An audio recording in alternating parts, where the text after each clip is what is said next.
Welcome to Lessons with Lori. I'm Lori Van Linton, the founding artistic director of VOCE Studios here in Augusta, Georgia. And today my goal is to bring a little vocal health and voice training to your day. Today we're going to be talking about breath support. Now you may have heard this before because it's hugely important, but your breath is like the gas that drives your vocal car. If you don't have enough, your engine's going to stall. If you use too much, then you're going to be reckless or you could potentially flood the engine.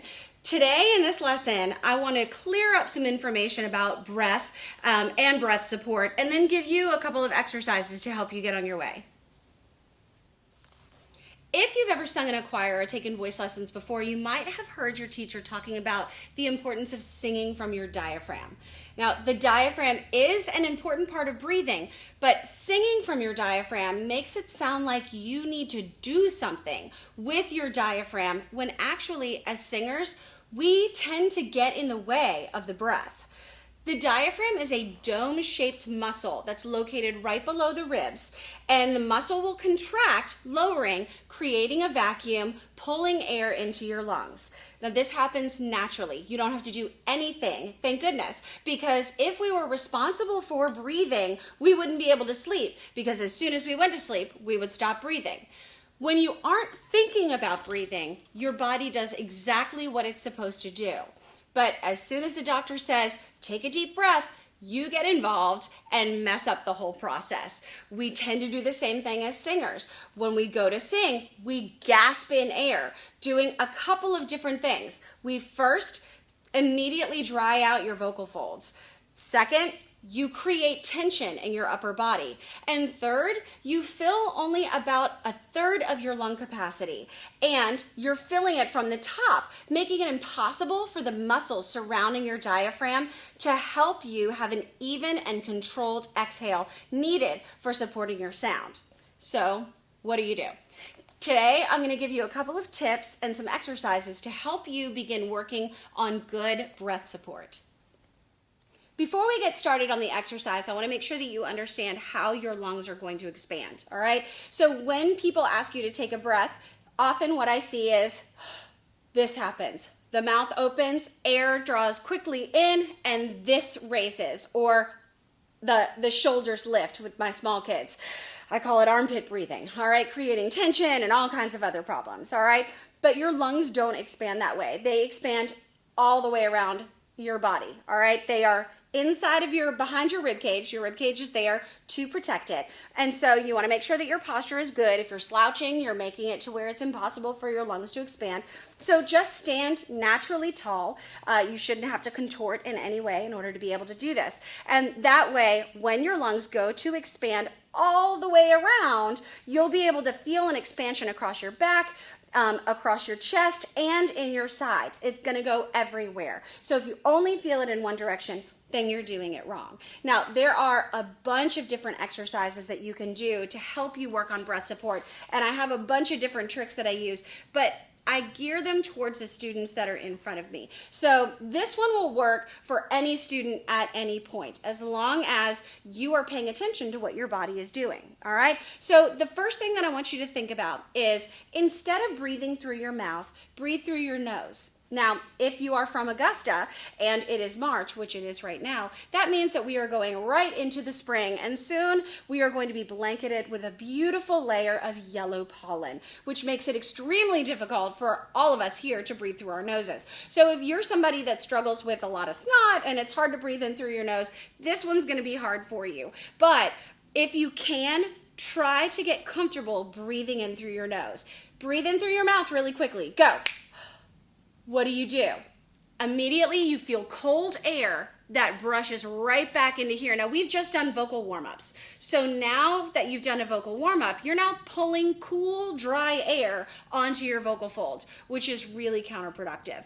But if you breathe in through your nose, it's a steady stream of air that feels cool right here, but by the time it gets here, that natural humidifier of your nasal cavity is going to warm that up for you, so you're not immediately taking cold, dry air in on your vocal folds. So give it a shot. It's kind of a weird feeling if you're not used to that, all right? The exercise that I want us to work on, I call it the squeeze test. So I want you to take your hands, 4 fingers in front and your thumbs behind, and you're gonna feel where the bottom of your ribs are, all right? Now, I don't want you to go under your ribs. I want it right at the base of your ribs, okay?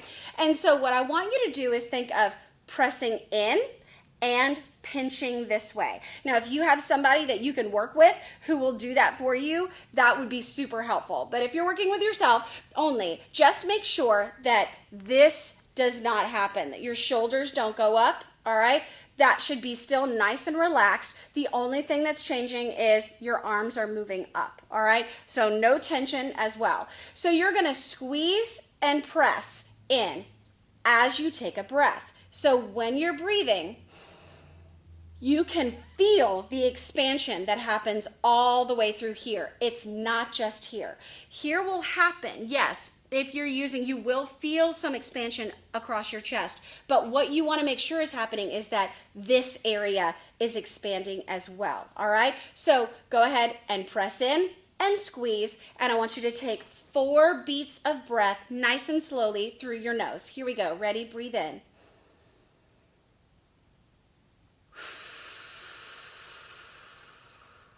Do it again.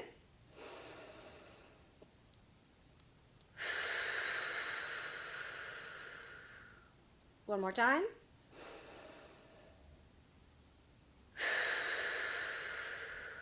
So down here, you're gonna feel your diaphragm is gonna lower. It's gonna push those guts out of the way. Sorry to get a little gross, but it's gonna lower, creating that vacuum. Your lungs are gonna inflate, and they're gonna inflate this way. So you should feel an expansion all the way around your chest and in your back, and you're gonna feel an expansion down here as well because your diaphragm is pushing all of your guts out of the way, all right?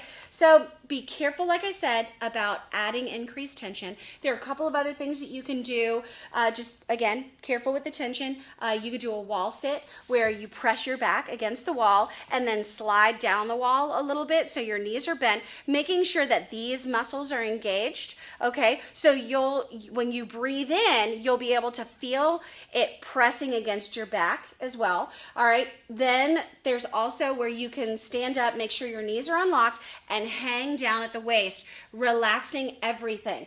This will help you feel that expansion across your back, but it'll make it a little bit harder for you to take a bigger breath because obviously you're squishing on your lungs, okay? Be careful when you go to stand back up because if you take in a lot of oxygen while you're bent over, you stand up, you get spinny, you fall down, okay? So what I want you to take away from this is 2 different things. One, I'd like for you to try to breathe through your nose. And then the second thing I want you to do is to be able to feel that expansion all the way around, all right? Don't think of this high breath. I want you to think of a huge expansion this way. Then, like all the other exercises that I've taught you that use some sort of a tool or a crutch, once you have figured that out, I want you to take your hands away and replicate that expansion feeling without having to do the pinch, all right? So that means that this can't be done mindlessly. You have to be connected, your brain has to be connected to your body while you're figuring out how all of this works, all right? So when we say that you're singing from your diaphragm, yes, you are allowing that diaphragm to do the work. You don't have to breathe in this way. If your diaphragm lowers, that air is going to come in and you can get out of the way and have all the gas that you need to drive that vocal car. So good luck working with this exercise. If you have found this video helpful, if you would please like and subscribe to Lessons with Lori so that you don't miss out on any tips and tricks. And feel free to comment if there's anything that you would like to see on Lessons with Lori. If you're interested in more information about our group or our private lessons, either in person or virtually, please visit our website at www.singaugusta.com and have a great day.